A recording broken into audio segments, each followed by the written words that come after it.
Every Monday, 5 links about Kubernetes, OpenShift, CI/CD and DevOps. This week we're going to talk about how we are moving past Docker into a world of open container standards. If you run Docker containers, the lazy option is to store your images in Docker Hub.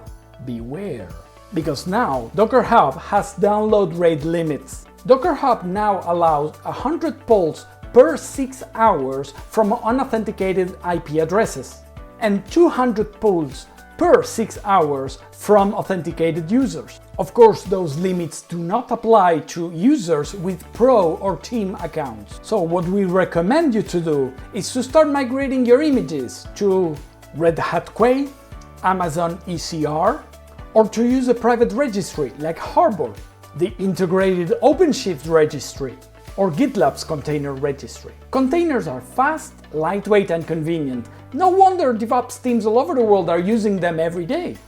There are, however, a few security gotchas to take care of when you're writing those Docker files. Cloudberry Engineering has published a useful checklist of 8 critical items to take care of when you're building your images.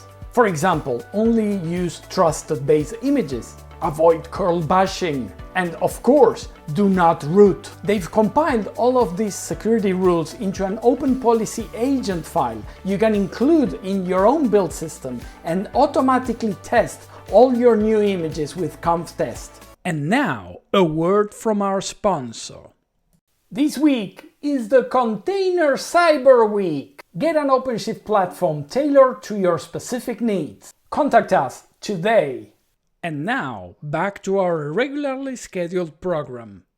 Did you know that Kubernetes is used by more than half of all organizations running containers? Or that more than 80% of all Kubernetes clusters in Google Cloud are running in the GKE service? Or that Redis, Nginx and PostgreSQL are the most popular container images? The Datadog Real-World Container Use Report contains these much more interesting facts about the world of containers.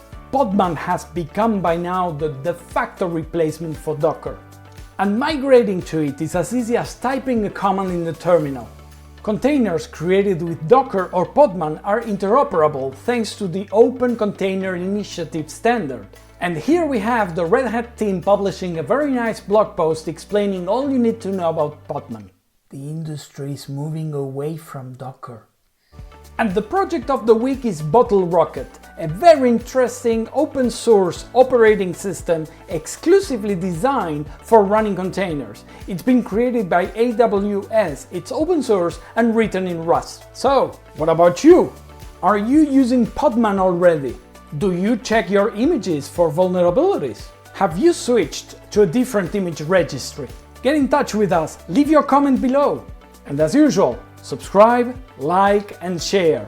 And see you next week for a new edition of VSHN.timer.